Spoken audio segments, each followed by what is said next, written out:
narrative of the life of Frederick Douglass, an American slave written by himself. Chapter 1.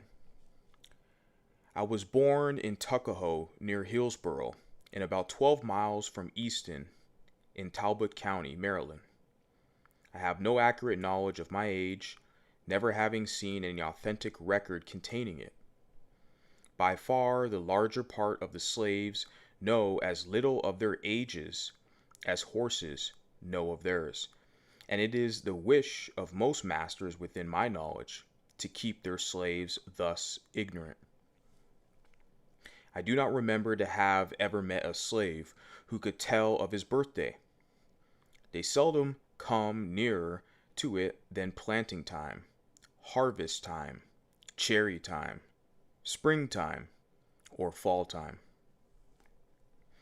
A want of information concerning my own was a source of unhappiness to me even during childhood.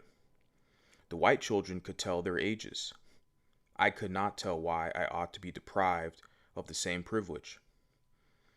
I was not allowed to make any inquiries of my master concerning it. He deemed all such inquiries on the part of the slave improper, impertinent, and evidence of a restless spirit. The nearest estimate I can give makes me now between 27 and 28 years of age. I come to this from hearing my master say, sometime during 1835, I was about 17 years old. My mother was named Harriet Bailey. She was the daughter of Isaac and Betsy Bailey, both colored and quite dark.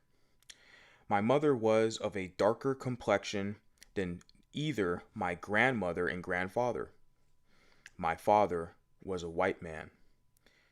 He was admitted to be such by all I ever heard speak of my parentage. The opinion was also whispered that my master was my father. But of the correctness of this opinion, I know nothing. The means of knowing was withheld from me. My mother and I were separated when I was but an infant, before I knew her as my mother. It is a common custom in the part of Maryland from which I ran away, to part children from their mothers at a very early age.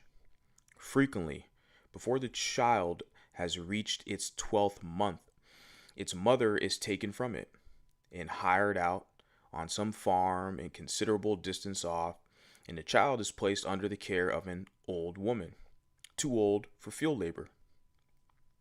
For what this separation is done, I do not know, unless it be to hinder the development of the child's affection toward its mother, and to blunt and to destroy the natural affection of the mother for the child. This is the inevitable result. I never saw my mother, to know her as such, more than 4 or 5 times in my life, and each of these times was very short in duration, and at night. She was hired by a Mr. Stewart, who lived about 12 miles from my home. She made her journeys to see me in the night, traveling the whole distance on foot. After the performance on her day's work, she was a field hand, and a whipping is the penalty of not being in the field at sunrise, unless a slave has special permission from his or her master to the contrary, a permission which they seldom get, and one that gives it the proud name of being a kind master. I do not recollect or ever seeing my mother by the light of day. She was with me in the night. She would lie down with me and get me to sleep. But long before I waked, she was gone. Very little communication ever took place between us. Death soon ended what little we could have while she lived, and with it her hardships and suffering. She died when I was about 7 years old. on one of my master's farms near Lee's Mills. I was not allowed to be present during her illness, at her death, or burial. She was gone long before I knew anything about it, never having enjoyed to any considerable extent her soothing presence, her tender and watchful care. I received the tidings of her death with much the same emotions I should have probably felt at the death of a stranger. Called thus suddenly away, she left me without the slightest intimation of who my father was. The whisper that my master was my father may or may not be true, and true or false. It is of but little consequence to my purpose, whilst the fact remains in all its glaring odiousness that slaveholders have ordained, and by law established, that the children of slave women shall in all cases follow the condition of their mothers, and that this is done to obviously to administer to their own lusts and make a gratification of their wicked desires profitable as well as pleasurable. For by this cunning arrangement, the slaveholder, in cases not a few, sustains to his slaves the double relation of master and father. I know of such cases. It is worthy of remark that such slaves invariably suffer greater hardships and have more to contend with than others. They are in the first place a constant offense to their mistress. She is ever disposed to find fault with them. They can seldom do anything to please her. She is never better pleased than when she sees them under the lash, especially when the suspect, her husband, of showing to his mulatto children favors which he withholds from his black slaves. The master is frequently compelled to sell this class of his slaves out of deference to the feelings of his white wife.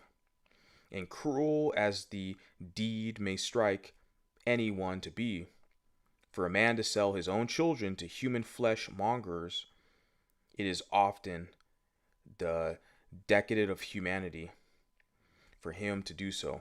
For unless he does this, he must not only whip them himself, but must stand by and see one white son tie up his brother, of but few shades darker complexion than himself, and ply the glory lash of his naked back. And if the lisp one word of disapproval, it is set down to his parental partiality, and only makes a bad matter worse, both for himself and the slave whom he would protect and defend. Every year begins with it multitudes of this class of slaves. It was doubtless in consciousness of the knowledge of this fact that the great statesmen of the South predicted the downfall of slavery by the inevitable laws of population.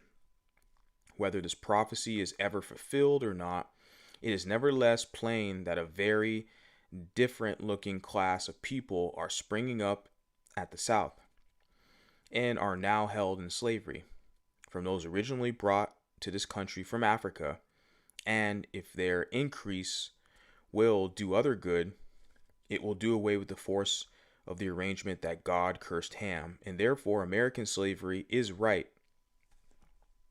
If the lineal descendants of Ham are alone to be scripturally enslaved, it is certain that slavery at the South must soon become unscriptural,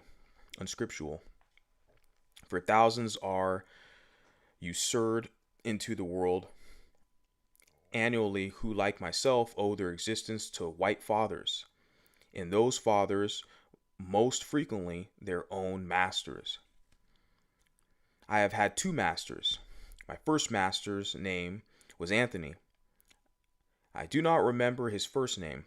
He was generally called Captain Anthony, a title which, I presume, he acquired by sailing a craft on the Chesapeake Bay. He was not considered a rich slaveholder. He owned 2 or 3 farms and about 30 slaves. His farms and slaves were under the care of an overseer. The overseer's name was Plummer.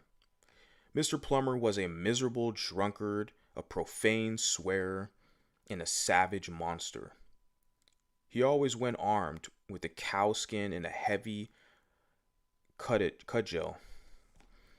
I have known him to cut and slash the women's heads so horribly, and even Master would be enraged at his cruelty and would threaten to whip him if he did not mind himself. Master, however, was not a humane slaveholder. It required extraordinary barbarity on the part of an overseer to affect him. He was a cruel man, hardened by a long life of slaveholding. He would at times seem to take great pleasure in whipping a slave. I have often been awakened at the dawn of a day by the most heart-rending shrieks of an aunt of mine, whom he used to tie up to a joist and whip upon her naked back till she was literally covered with blood. No words, no tears, no prayers from his gory victim seemed to move his iron heart from its bloody purpose.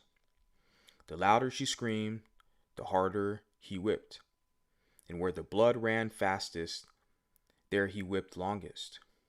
He would whip her to make her scream, and whip her to make her hush, and not until overcome by fatigue would he cease to swing the blood-clotted cowskin. I remember the first time I ever witnessed this horrible expedition. I was quite a child, but I will remember it. I never shall forget it whilst I remember anything.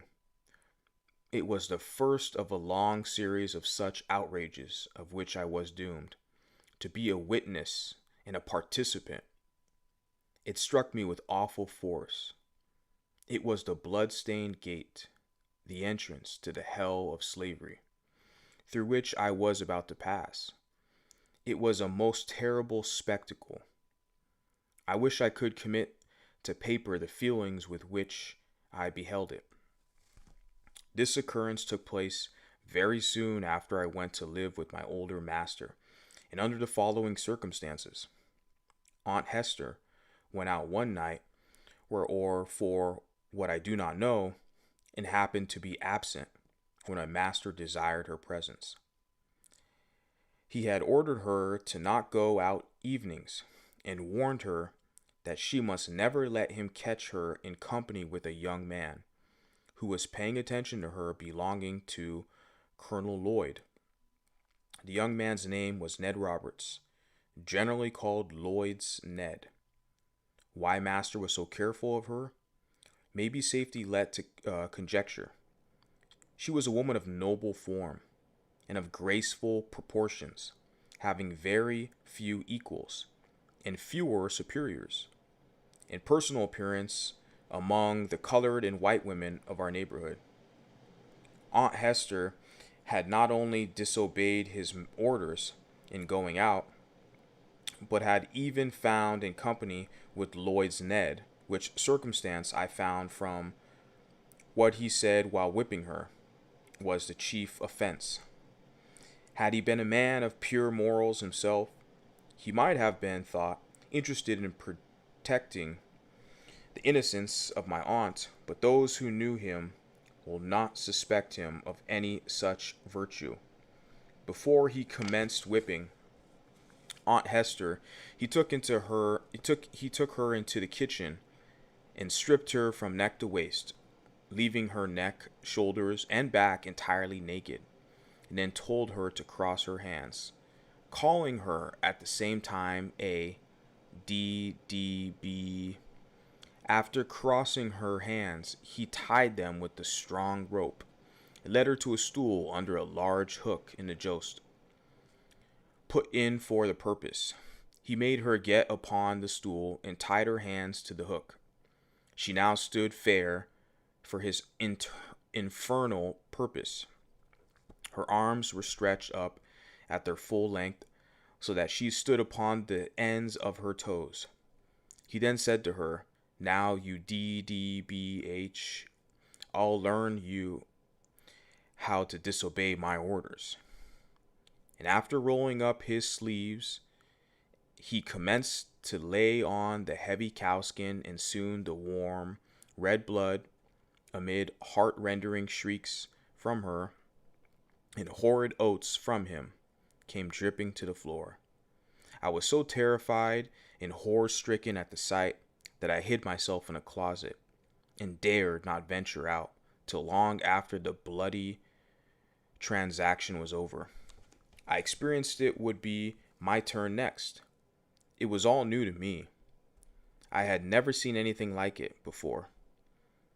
I had always lived with my grandmother on the outskirts of the plantation, where she was put to raise the children of the younger women. I had therefore been until now out of the way of the bloody scenes that often occurred on the plantation.